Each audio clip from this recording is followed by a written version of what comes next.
On Thanksgiving night 2019, a fire broke out in our basement, destroying my home studio and most of my filmmaking equipment.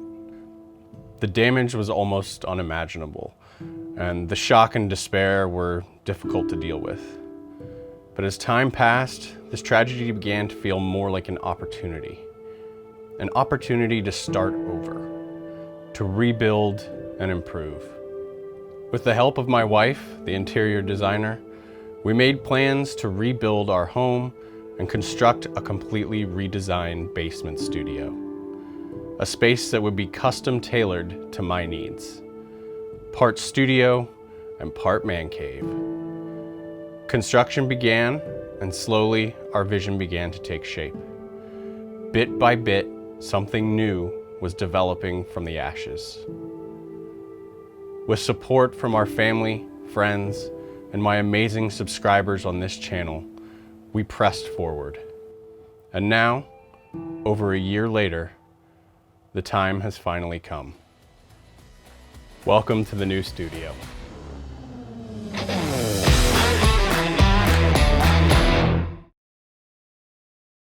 I seriously almost can't believe that this day is here. We've been working on rebuilding our lives in this space for over a year, and I'm so excited now to be able to give you a tour of what is the new Bart Johnson Productions YouTube studio. So let's take a tour. Let's begin with my workbench. This is where I build all of my cameras and I prep all of my gear and rigs when I'm going out on shoots. The workbench itself is a very popular model from Home Depot. I've seen several other YouTubers, including Caleb Pike, using these desks. They're fantastic. Up above, I've installed some metal pegboard panels, which allow me to organize my tape, cables, odds and ends, and some of the pieces that I use the most while building camera rigs. It's a little sparse at the moment, but believe me, this is gonna fill up really quick as I start replacing all the little pieces that I lost in the fire. I'm actually using two Nanlite PavoTube 6Cs as workbench lights here. Now, make sure that you're subscribed to the channel and click that notification bell, because I'm gonna have a video coming soon about these lights, because they can definitely do a lot more than just light up your workbench. So down here under the workbench, I have a cart and a few sets of drawers for organizing all those little bits and rig components. It's always nice to have a place to store all those tripod screws and adapters and 15mm rig components that you end up collecting, and they're kind of just everywhere. I've also installed a USB charging hub here so I can keep all of my small lights like the Aperture MCs, M9s, Lume Cube, keep them all charged and ready to go right here. I've also recently become obsessed with magnetic lights, so I've added magnets to the back of all of them that don't already have them, and that allows me to attach them to this metal cart and also attach them to the legs of the workbench itself for easy storage. Just grab a light and go. Now everything under here is on wheels, and actually the table itself is on wheels too. So when it comes time to shoot a video or do a live stream, it's real quick for me to move all this stuff out of the way, get the table repositioned into the middle of the room, shoot my content, and then put everything back, saving floor space and really opening the room up when it's not in use. Right next to my workbench, I've put together this kind of interesting contraption. This is actually a gimbal prep station. So I've been getting a lot of work as a gimbal operator these days, and I always have to prep, pre-balance, and set up my rigs in advance. So what this is it is a universal gimbal dock mounted onto a 90-degree baby plate, which is then mounted to the wall.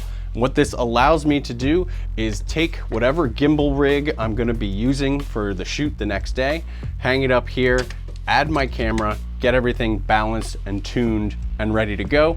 Allows me to get to work a lot faster on set. Now don't worry, this thing is really secure to the wall.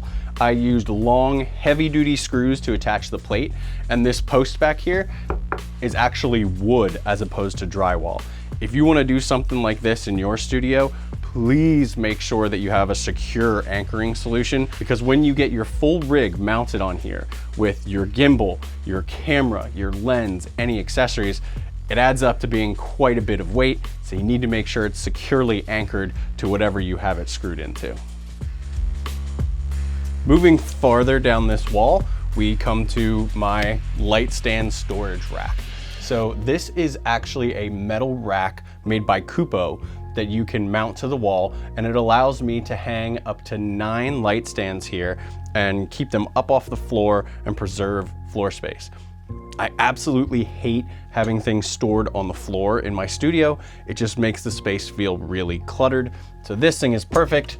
Grab a light stand, do what you need to with it, and then just pop it right back up there, and it has a place to live until you need it again. Keeping with that theme of keeping gear organized and up off the floor, what I've done here is installed a heavy-duty storage hook, and hanging on it, I have all sorts of collapsible bounces, reflectors, silks, backdrops, and even a green and blue screen. These things find their way onto pretty much every shoot that I go on, so it's nice to have them hanging. Just grab one when I'm on my way out the door, toss it in the kit, because you always find that you need these on set. Another useful tool that can be really a huge pain to store is C-stands. Now, luckily, Kupo, who actually made the light stand rack that I showed you earlier, also make this setup for storing C-stands up on the wall. It's a 2-part heavy-duty metal rack system that then is bolted into the wall studs to support the weight of the C-stands and keep them up off of the floor. Right now, I only have a couple stands on here, but if I pick up more in the future, there's plenty of room to grow into this. Also mounted on this wall, I have some of my gimbal rig components along with my Ready Rig. Right here, I have a Cinemilled Pro ring for use with mounting gimbals for the Ready Rig. And right here, I have the Cinemilled handheld setup for when you're not using a gimbal to get that handheld look. It also pairs with my Ready Rig here to take the weight off of my arms when I'm operating. Now, all of these things can be stored, broken down, and nice and compact, but I find that I like to have them set up, ready to go, just grab them, get them in the truck, and get to the shoot. Plus, they just look kind of cool hanging up on display. Now, I'm still working on finalizing my camera and lighting setup down here, and we're gonna dive into those in some future episodes in this series, but I do have some groundwork laid already. In terms of my cameras, my A camera is gonna go right there below my television that I'll be using as a confidence monitor. In order, once again, to keep everything up off the floor and avoid the need for a tripod, I have a plate mounted to the wall, and I have a magic arm that'll support the camera. My B camera is gonna be sort of a side angle shot, and it's mounted in a similar way over here. Again, there's another wall plate and another magic arm where the camera will be mounted. Now, my third camera angle is an interesting one that required a little bit of special rigging because it is an overhead top-down shot. As you can see down here, I have a drop ceiling, and I opted for that on purpose so that I can use the drop ceiling grid as sort of like a lighting grid. Using these little scissor clamps with baby pins on them, I'm able to add grip heads, lights, and even a little camera platform for this Panasonic G7 that I currently have in my overhead spot. Again, we're gonna go into a lot more detail on the final camera and lighting setup in future episodes of this series, so make sure you're subscribed and got that notification bell clicked. Right now, my key is actually an Aperture 120D Mark II that is rigged up to the ceiling grid, and my kicker light over here is a Nanlite Forza 60 rigged up in a similar way. I've actually been doing a lot of experimentation with Nanlite Pavo tubes as well, one overhead here and a couple illuminating the background. I'm definitely going to be doing a video on those Pavo tubes in the future. A big part of my needs down here from the very beginning has been a space to store all of my equipment when it's not being used. And with our new design, we incorporated a dedicated storage room for my gear. Now, I guess technically it's the house utility room, but there's plenty of room in here for me to store all of my gear when it's not in use or when it's going out on rentals. I still have a lot of organizing to do in here to clean the space up, but it's definitely getting there. In addition to being a professional cinematographer, I am also a professional nerd, which is why the basement had to have space to display all of my nerd toys. Here in the built-in shelves, we have space for all of my Marvel, Star Wars, and other collectibles. And what nerd collection would be complete without a wall of lightsabers and a wall of Star Wars Legos? Yep, I'm a 35-year-old child.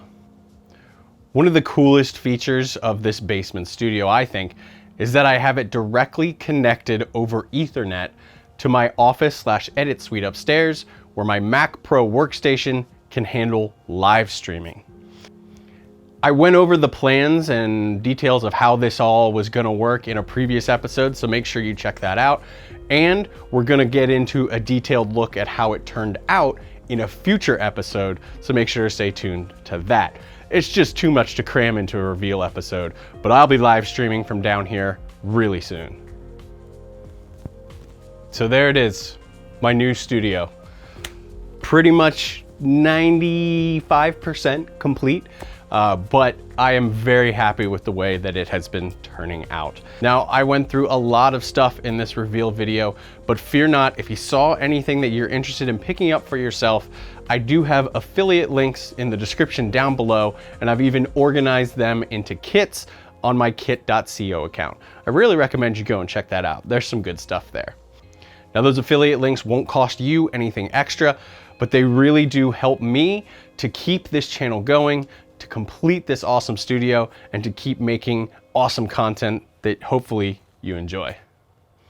So I want to close this video with a sincere and heartfelt thank you to all of you. The YouTube community, my local filmmaking community, the subscribers on this channel, family and friends. You've all been a tremendous source of support and positivity over these past 13 months while we rebuilt not only our house, but our lives. What happened here in 2019 is still almost impossible to believe and still really hard to process, but we've come so far and things are really looking up.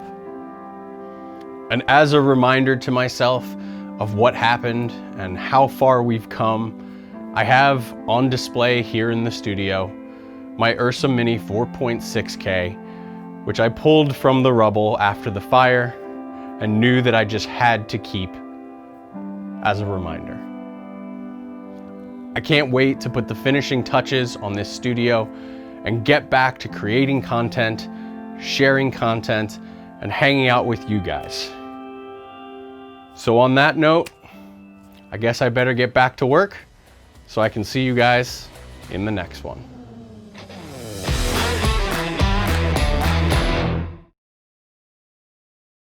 I'm not crying, you're crying.